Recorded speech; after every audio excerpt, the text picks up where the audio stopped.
अस्सलामुअलैकुम मेरे अज़ीज़ तलबा और तालिबात। उम्मीद करता हूँ कि आप सब बखैर आफ़ियत हैं। मैं हूँ मोहम्मद आतिफ़ याकूब और आप मुझसे पढ़ रहे हैं जमात दहम की फ़िज़िक्स। जमात दहम की फ़िज़िक्स में हम अपनी किताब का chapter number 18 atomic and nuclear physics पढ़ रहे हैं। अपने पिछले लेक्चर में हमने सवालात का इयादा इस हिस्से का इख्तिताम किया।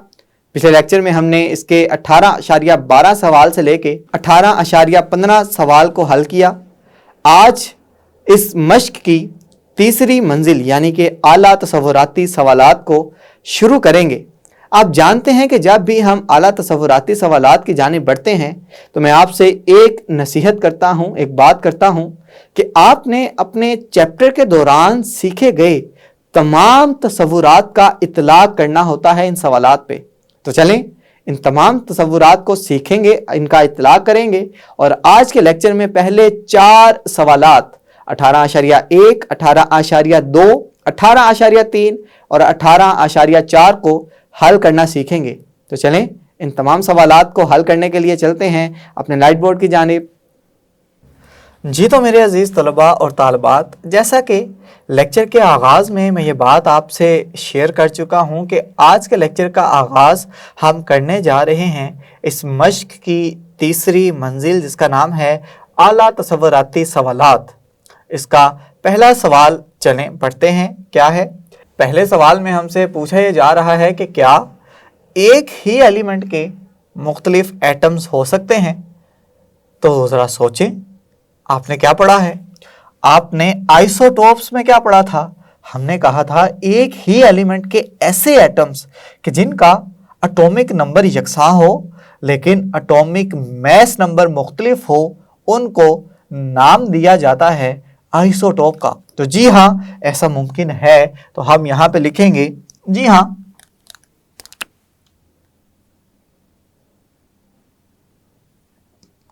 एक ही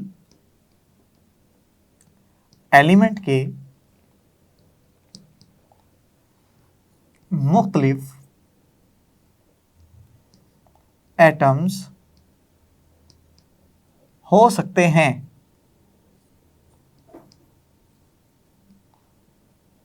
जिन्हें आइसोटोप्स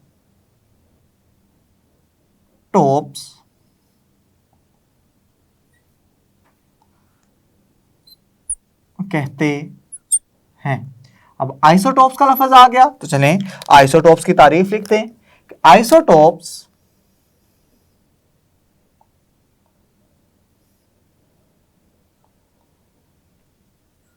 एक ही एलिमेंट के ऐसे एटम्स होते हैं जिनका एटॉमिक नंबर यकसा होता है मगर एटॉमिक मैस नंबर मुख्तलिफ होता है। मिसाल भी देनी है तो चलें हम यहाँ पे कहेंगे मसलन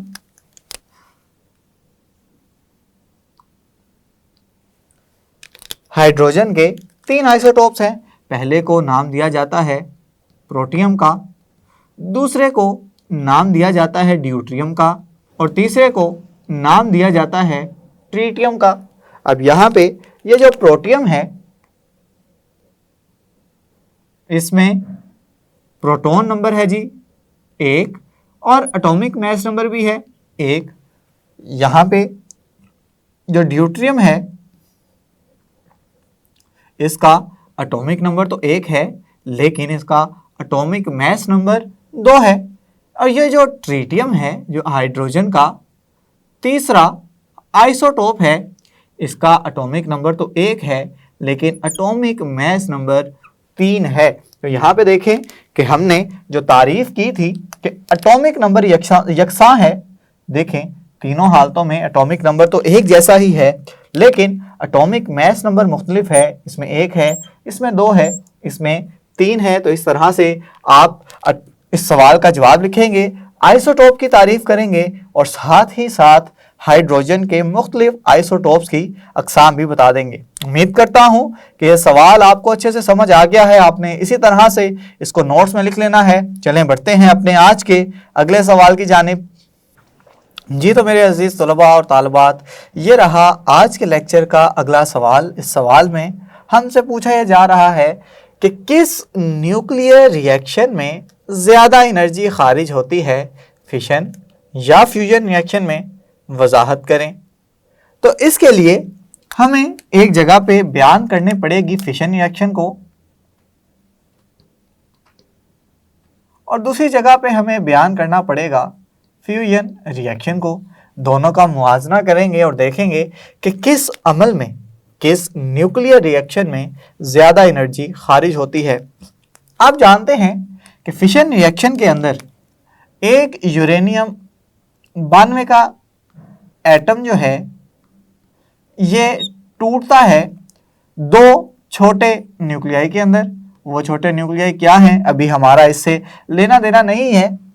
हमें लेना देना है इस निकलने वाली एनर्जी से। 200 मेगा इलेक्ट्रॉन वोल्ट की एनर्जी निकल रही है इस फिशन के रिएक्शन में। और अगर मैं यहां पे फ्यूजन रिएक्शन लिखूं तो फ्यूजन रिएक्शन में हमने देखा है कि जब एक अदद ड्यूट्रियम ट्रिटियम से मिले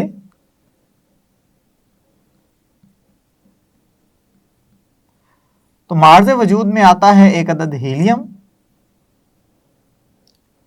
एक अदद न्यूट्रॉन और साथ निकलती है 25.7 मेगा इलेक्ट्रॉन वोल्ट एनर्जी। अब यहाँ पे है 25.7 मेगा इलेक्ट्रॉन वोल्ट और यहाँ पे है 200 मेगा इलेक्ट्रॉन वोल्ट। तो तासुर यह मिलता है कि फिशन में ज़्यादा एनर्जी निकलती है और फ्यूजन में एनर्जी के खारिज होने की मिकदार कम होती है। लेकिन ऐसा है नहीं, क्योंकि असल कहानी जो है वो होती है एनर्जी फी न्यूक्लियन के अंदर। एनर्जी फी न्यूक्लियन से मुराद ये है कि इस न्यूक्लियस के अंदर जो प्रोटॉन्स और न्यूट्रॉन्स हैं वो कितनी एनर्जी खारिज कर रहे हैं, यानी एक न्यूक्लियन यानी कि एक न्यूट्रॉन या एक प्रोटॉन कितनी एनर्जी खारिज कर रहा है।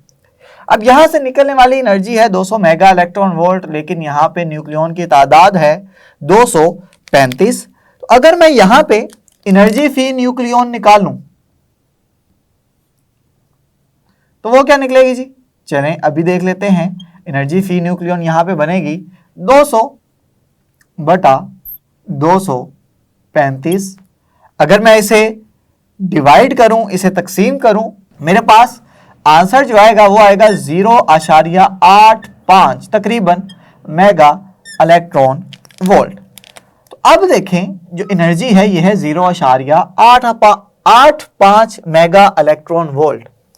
और यही बात मैं इसके लिए भी करूं कि मैं एनर्जी फी न्यूक्लियन निकालना चाहता हूं फ्यूजन रिएक्शन की। यहां पे एनर्जी है 25.7 मेगा इलेक्ट्रॉन वोल्ट और यहां पे न्यूक्लियन की तादाद है 5। तो इसका मतलब यह हुआ कि जब मैं इसको तकसीम करूंगा तो मेरे पास जो आंसर आएगा वो आंसर आएगा तकरीबन 5.14 मेगा इलेक्ट्रॉन वोल्ट। अब ये 5.14 मेगा इलेक्ट्रॉन वोल्ट एक न्यूक्लियन के पास यहां पे एनर्जी है और यहां पे एक न्यूक्लियन के पास 0.85 मेगा इलेक्ट्रॉन वोल्ट एनर्जी है। तो अब ज्यादा कहानी वाज़िया हो गई। अब ये बात वाज़िया हो गई है कि न्यूक्लियर फिशन में एनर्जी बज़ाहिर ज्यादा लग रही है, लेकिन दरअसल फ्यूजन रिएक्शन में एनर्जी फी न्यूक्लियन ज्यादा होती है। तो हम ये बात कहेंगे कि एनर्जी ज्यादा होती है फ्यूजन रिएक्शन के अंदर। तो हम यहाँ पे ये बात लफ्ज़ों में भी लिख देते हैं कि फ्यूजन रिएक्शन में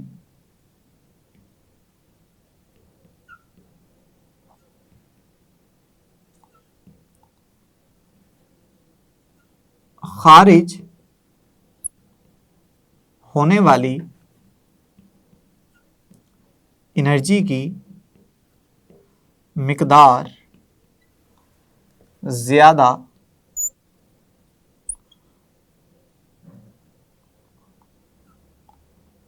होती है।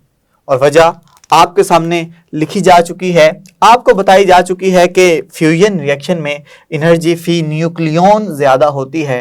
ना सिर्फ एनर्जी फी न्यूक्लियन, आप ये भी जानते हैं कि सूरज के अंदर ज्यादातर फ्यूजन रिएक्शन हो रहा होता है और सूरज की जो सतह है वहां पे 20 मिलियन केल्विन टेम्परेचर होता है। और 20 मिलियन केल्विन टेम्परेचर जहाँ पे ज़्यादा होगा वहाँ पे जो रिएक्शन होगा उसकी एनर्जी भी उसके मुकाबले में, यानी कि इस फिशन रिएक्शन के मुकाबले में ज़्यादा होगी। उम्मीद करता हूँ कि ये सवाल आपको समझ आ चुका है। चलें बढ़ते हैं आज के अगले सवाल की जानिब। जी तो मेरे अजीज़ तलबा और तालबात, आज के लेक्चर का तीसरा सवाल आपके सामने लिख चुका हूँ। सवाल में हमसे पूछा यह जा रहा है कि अल्फ़ा पार्टिकल या गैमा रे फोटोन में से किसकी पेनिट्रेटिंग पावर ज़्यादा होती है। अब सबसे पहले तो आपको पेनिट्रेटिंग पावर के बारे में थोड़ा सा कॉन्सेप्ट होना चाहिए, इसके बारे में तसव्वुरात वाज़िया होने चाहिए। पेनिट्रेटिंग पावर से मुराद ये है कि एक रे की, चाहे वो अल्फ़ा हो, चाहे बीटा हो, चाहे गैमा हो, किसी मटेरियल के अंदर सरायत कर जाने की या इस मटेरियल के अंदर से गुजर जाने की सलाहियत को पेनिट्रेटिंग पावर कहते हैं। यानी किसी मखसूस मटेरियल में से गुजर जाने की सलाहियत को पेनिट्रेटिंग पावर कहते हैं। हमने अपने लेक्चर्स के दौरान पेनिट्रेटिंग पावर और आयोनाइजिंग पावर में एक अदद डिफरेंस पढ़ा था, एक अदद ताल्लुक पढ़ा था। हमने कहा था कि जो पेनिट्रेटिंग पावर है वो इनवर्सली प्रोपोर्शनल होती है आयोनाइजेशन पावर से, जिसे आयोनाइजिंग पावर भी कहा जाता है। अब जिसकी आयोनाइजिंग पावर सबसे ज्यादा होगी, लाजमी तौर पे उसकी पेनिट्रेटिंग पावर सबसे कम होगी, और जिसकी आयोनाइजिंग पावर सबसे कम होगी, लाजमी तौर पे उसकी पेनिट्रेटिंग पावर सबसे ज्यादा होगी। अब यहां पे हमें दो चीजों का पूछा गया है, अल्फा पार्टिकल या गैमा रे फोटोन। तो सबसे पहले हम बात करेंगे अल्फा पार्टिकल की। यहां पे हेडिंग दें जी, अल्फा पार्टिकल, और बताएं कि अल्फा पार्टिकल का बिहेवियर किस तरह का होता है। अल्फा पार्टिकल दरअसल एक हीलियम न्यूक्लियाई है। हीलियम न्यूक्लियाई का मतलब यह हुआ कि इसके पास एटॉमिक नंबर है 2 और एटॉमिक मास नंबर है 4, और मजमूई तौर पे इस पे चार्ज होता है जमा 2 का। अब जमा 2 का चार्ज है तो इसकी आयोनाइजेशन या इसकी जो आयोनाइजिंग पावर है ये सबसे ज्यादा होती है। अब इसकी आयोनाइजिंग पावर सबसे ज्यादा है तो लाजमी तौर पे इसकी पेनिट्रेटिंग पावर ये इस ताल्लुक की बिना पे होगी सबसे कम। और अगर यहां पे हेडिंग दे ली जाए गैमा रे फोटोन की, तो हम जानते हैं कि गैमा रे फोटोन सिर्फ और सिर्फ एनर्जी है। एनर्जी ऐसी है कि ये बेस करती है इलेक्ट्रोमैग्नेटिक वेव्स के तौर पे। यानी कि गैमा रे फोटोन को अगर मैं कह दूं कि ये इलेक्ट्रोमैग्नेटिक वेव है तो कोई भी गलत बात नहीं होगी। क्यों? क्योंकि इसके पास सिर्फ और सिर्फ एनर्जी है, ना इसके पास कोई चार्ज है और ना ही इसका कोई रेस्ट मास है। तो अगर यह बात समझ आ गई है तो अब चूंकि इसके पास चार्ज नहीं है तो इसकी आयोनाइजिंग पावर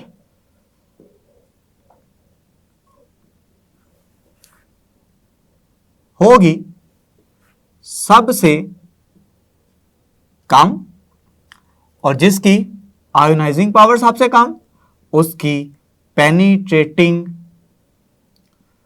पावर होगी सबसे ज्यादा। और यह ताल्लुक ये ऊपर बता चुका हूं कि जिसकी पेनिट्रेटिंग पावर सबसे ज्यादा उसकी आयोनाइजिंग पावर सबसे कम, या इसके बरक्स कह लें कि जिसकी आयोनाइजिंग पावर सबसे कम उसकी पेनिट्रेटिंग पावर सबसे ज्यादा। इसकी वजह यह भी लिख सकते हैं कि इलेक्ट्रोमैग्नेटिक वेव है, और इलेक्ट्रोमैग्नेटिक वेव की जो स्पीड होती है वो सबसे ज्यादा होती है। स्पीड ज्यादा है, एनर्जी भी है उसके पास, तो इसके अंदर ज्यादा सलाहियत है कि वह खसूस मटेरियल के अंदर गुजर सके। उम्मीद करता हूं कि यह सवाल आपको अच्छे से समझ आ चुका है। चलें बढ़ते हैं आज के अगले सवाल की जानिब। जी, तो ये रहा हमारे आज के लेक्चर का चौथा सवाल कि नेचुरल और आर्टिफिशियल रेडियो एक्टिविटी में क्या फ़र्क है। अब जानते हैं कि जब भी इस किस्म का सवाल आ जाए कि जिसमें फ़र्क पूछ लिया जाए, वो एक अहम सवाल गर्दाना जाता है। और इस सवाल को हम इस तरह से लिखते हैं कि एक चीज़ को हम बाईं साइड पर लिख लेते हैं और दूसरी चीज़ को हम दूसरी साइड पर लिख लेते हैं, और फिर उनमें फ़र्क करना शुरू कर दिया जाता है। यहाँ पे आ जाएगा आर्टिफिशियल रेडियो एक्टिविटी। तो यहाँ पे जितनी बातें होंगी वो होंगी नेचुरल रेडियो एक्टिविटी की। नेचुरल रेडियो एक्टिविटी की तारीफ आप लेक्चर्स के दौरान भी सीख चुके हैं। चलिए दोबारा से लिख लेते हैं कि नेचुरल रेडियो एक्टिविटी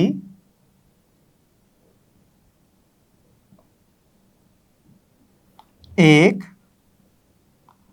ऐसा अमल है जिसके ज़रिए गैर क़याम पज़ीर न्यूक्लियाई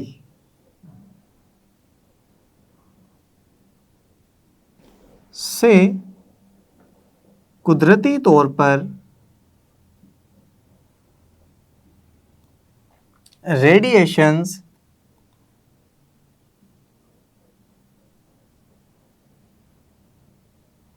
खारिज होती रहती हैं। तो ये तो तारीफ आ गई नेचुरल रेडियो एक्टिविटी की। दूसरी जगह हमने तारीफ करनी है आर्टिफिशियल रेडियो एक्टिविटी की। आर्टिफिशियल का मतलब है मसनूई, यानी कि वो पहले से रेडियो एक्टिव ना हो, बल्कि हमारी किसी अमल की वजह से वो अपने अंदर से रेडिएशंस खारिज करना शुरू कर दे। ऐसे अमल को हम नाम देंगे आर्टिफिशियल रेडियो एक्टिविटी का। तो हम यहाँ पे लिखेंगे कि artificial radio activity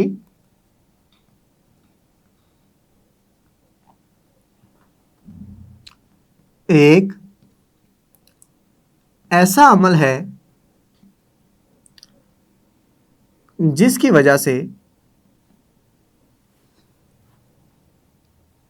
क़याम पज़ीर nuclei, protons, neutrons और अल्फा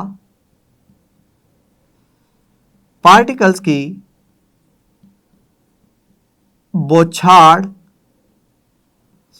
की वजह से गैर क़याम पज़ीर न्यूक्लियाई में तब्दील हो जाते हैं और रेडिएशंस खारिज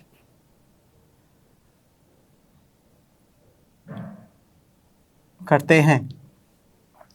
तो यहां पे देखें कि यहां पे हमारे पास जो न्यूक्लियाई थे वो इब्तदाई तौर पे क़याम पजीर थे। इनको हमने खुद गैर क़याम पजीर बनाया है। किसकी वजह से? प्रोटॉन्स, न्यूट्रॉन्स या अल्फा पार्टिकल्स की बौछार की वजह से वो गैर क़याम पजीर हुए। और जैसे ही गैर क़याम पजीर होंगे, जिस तरह से नेचुरल रेडियो एक्टिविटी के अमल से शुआएं निकलती हैं, वैसे ही आप चूंकि ये भी गैर क़याम पजीर हो गए हैं। और इस कुदरत में कोई भी चीज़ गैर क़याम पजीर हालत में नहीं रहना चाहती, तो वो अपने अंदर से शुआएं निकालेगी, जिसकी वजह से वो रेडिएशंस खारिज करके अपने आप को क़याम पजीर न्यूक्लियस के अंदर या क़याम पजीर न्यूक्लियाई के अंदर दोबारा से तब्दील कर लेगी। दूसरा फ़र्क ये है कि जो नेचुरल रेडियो एक्टिविटी का अमल होता है, ये जो एलिमेंट कर रहे होते हैं उनका एटॉमिक नंबर 82 से ज्यादा होता है। और यहां पे जो अमल हो रहा होता है, उन एलिमेंट्स का एटॉमिक नंबर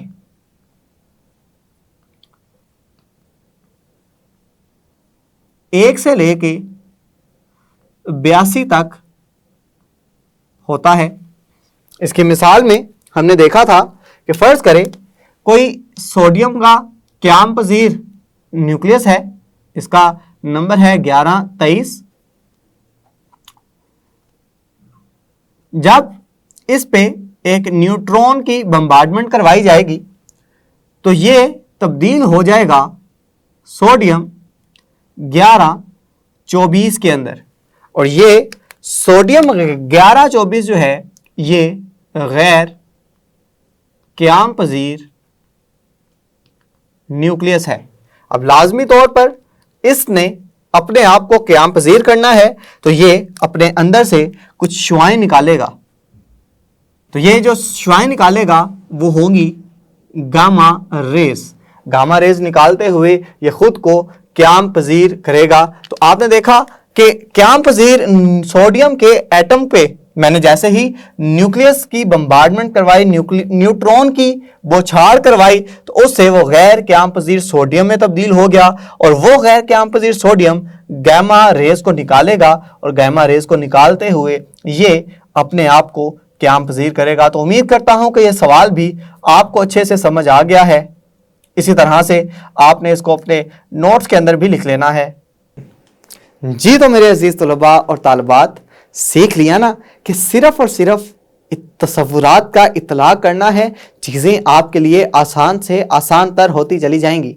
तो इसको अप्लाई करते हुए, इसको सीखते हुए आज हमने 4 सवालात को हल करना सीख लिया है। बकिया के सवालात सीखेंगे अपने आइंदा वीडियो लेक्चर में। तब तक के लिए अपना बहुत सा ख्याल रखें, अपने से ज़्यादा दूसरों का खुश रहें, खुशियाँ बांटें। अल्लाह हाफिज़।